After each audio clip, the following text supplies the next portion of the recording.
Sa kabilang banda sa gitna ng tahimik na gabi pinagmamasdan ni Hines ang isang sulat, na naglalaman ng impormasyong nakuha ni Hans sa pamagitan ng Banshee Queen.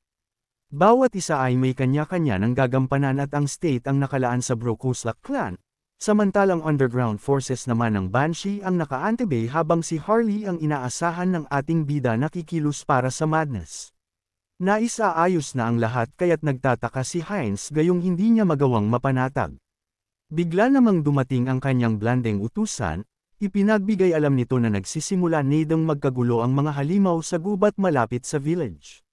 Kampante namang sinabi ni Hines na magiging ayos ang sitwasyon doon, dahil nagsugo na siya ng mga tauhan. Napalingon naman siya nang sabihin ng tauhan na hindi lang sa lugar na iyon may nagaganap na kaguluhan, saad nito na ang mga halimaw sa Northern Mountain ay binabaybay na din ang silangan. Sa isang banda matapos mapag-alaman ang mabilis na pagkalat ng Madness, napagtanto niya na sa pamamagitan lang ng hangin mabilis na nilalamam nito ang isipan ng mga halimaw. Dahil doon nag-aalalang nilingan niya ang mga kasamahan sa pag-iisip na maging ang mga ito ay naapektuhan.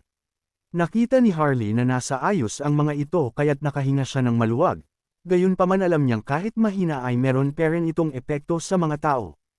Habang walang kaalam-alam ang mga kasamahan sa nangyayari, at patuloy na pinapalakas ang loob ng bawat isa sa kanilang paglalakbay. Ramdam ni Harley ang pagdagdag ng kanyang lakas bawat minuto, bagaman maganda ang nangyayari sa kanyang katawan alam niyang delikado ito dahil maaari siyang mawalan ng kontrol sa sarili. Ginamit niya ang flesh mutilation upang i-adjust ang pisikal na katawan, nang sa ganun ay hindi siya mawala sa sarili kagaya ng mga orcs. Tumigil sa paglalakad si Robin at pinahinto din ang lahat ng nakasunod sa kanya, dahil doon na itanong agad ng babae kung may mga halimaw ba na papasugod sa kanila. Natawa naman si Harley at Robin nang makita ang nasa unahan at pang-osar pa nilang sinabi na bagay ang kasuotang animoy halimaw sa mga ito. Bumungad sa kanila si Jaorek Steelstone kasama ang iba pang lalaki na nagbabalat kayo, saad pa nito na naroon na rin sa wakas ang matagal na niyang inaantay. Sinabi ni Jaorek na pangungunahan niya ang daan patungo sa tunnel na natagpuan niya. Natawa naman si Harley sa sinabi nito sa kasaad na hindi ito ang plano nilang gawin.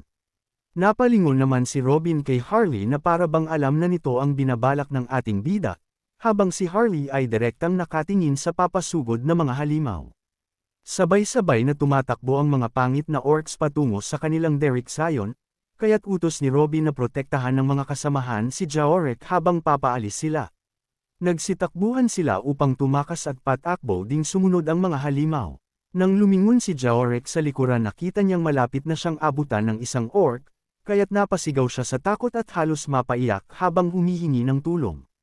Biglang hinayla ni Harley ang duwende sa kawalang awang pinatay ang orc, kinuha pa niya ang hawak nitong pamukpok na ayon sa kanya ay napakagandang iwas-iwas.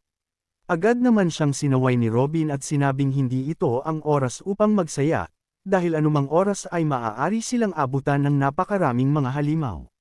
Parang bagahe na binitbit ni Harley ang munting si Jaorek sa katumakbo ng mabilis, halos maihi naman ang dwarf sa takot at sa bilis ng pagkilos ng ating bida. Nang makita ang nakikipaglaban ng mga kasamahan, alam ni Harley na dahado sila kaya't maging ang mga ito ay nakaramdam ng kaba dahil anilay wala ng iba pang paraan. Sandali namang nag-isip ang Avatar saka hiniling kay Robin na ibigay na sa kanya ang kanyang kabahagang mana stones, nang sa ganun ay hindi tuluyang bumaba ang kanyang stamina. Hindi man sigurado si Robin kung ano ang pinaplano ni Harley, hindi na siya tumutol nang sa ganun ay maisakatuparan ng maayos ang kanilang misyon. Agad niyang ibinigay ang isang sisidlan kay Harley na naglalaman ng mana stones, saka sinalo si Jaorek na inihagi sa kanya ng Avatar, saad pa ni Harley na ipinagkakatiwala na niya ito kay Robin. Sumadsad ang paa ni Harley sa lupa nang tumigil ito sa pagtakbo at hamarang sa gitna, gulat na tanong naman ng mga kasamahan niya kung ano ang pinaplano nitong gawin. Natatawang sinabi naman ni Harley na ang mga kasamahan na din mismo ang nagtanong kung meron pang ibang paraan. Inilabas niya ang mana stone mula sa sisidlan at ibinubong lahat sa kanyang bibig. Baliwala niya itong pinadaan sa matatalas ng ngipin at pinagpira-piraso sa kanilunok. Ramdam niyang mas lalong lumakas ang madness na pilit kumakawala sa kanyang katawan, at doon napagtanto niya na bawat mana stones ay naglalaman ng kanya-kanyang amount ng madness. Kung aabsorbahin niya ang madness mula sa Mana Stones at kontrolin ito sa pamamagitan ng skills, mas magiging malakas si Harley nang walang limitasyon. Sa ganung paraan susubukan niyang lamunin ang lahat ng madness na kumakalat, kasabay nun ang pamumukla ng avatar tanda ng matinding puwersa ng kapangyarihan. Nakamit ni Harley ang kondisyon upang mas lalong maging malakas, bukod doon nag-evolve din ang Wild Instinct at naging Berserk Beast na isang special skills, at pinakawalan niya ang malakas na sigaw tanda na tuluyan ng nag-api ang madness na nagpupumiglas. Halos lamubo ang muscle at buong katawan ni Harley na dumobol pa ang laki dahil sa naabsorb ang madness, sabay niyang iminulat ang mata at ngumisi sa kabumuga ng hangin na parabang nabunutan ng alalahanin. Tumawa siya ng malakas na parang baliw habang umiilaw sa liwanag ang kanyang mata at buong katawan.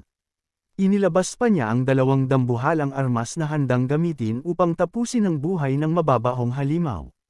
Nag-uunahan namang sumugod ang mga pangit na orc at naglalaway pang umatungal, habang nakangising saad naman ni Harley na handa na siyang simulan ang massacre ng mga halimaw.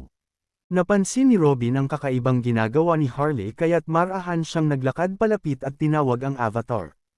Humarap naman si Harley habang patuloy pa din ang pagmuya, ngunit agad humingi ng tawad sa kasinabing nakasanay niya nang gawin ito.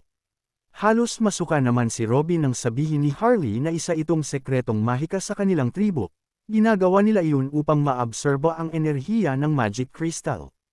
Agad sinabi ng mga kasamahan na nun lamang nila nadinig ang ganong paniniwala, ayon pa sa kanila maaaring makasama kay Harley ang kanyang ginagawa.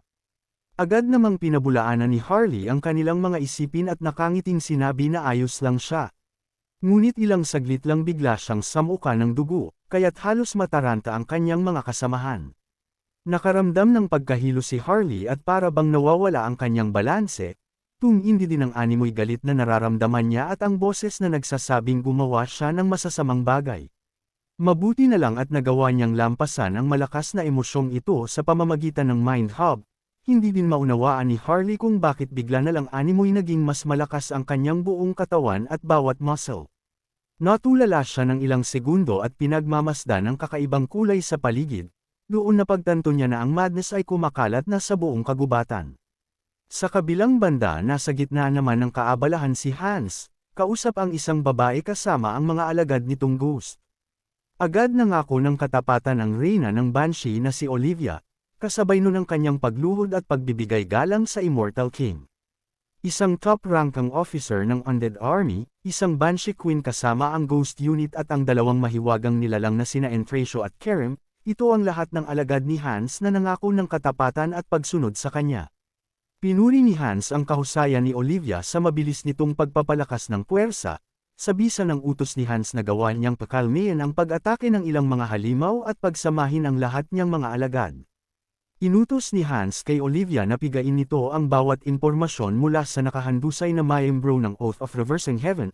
Saad pa ni Hans na tanging si Olivia at kakayahan nito ang perpekto sa ipinapagawa niya. Nakangiting sumang-ayon naman ang babae at nangakong gagawin niya ang higit sa makakaya.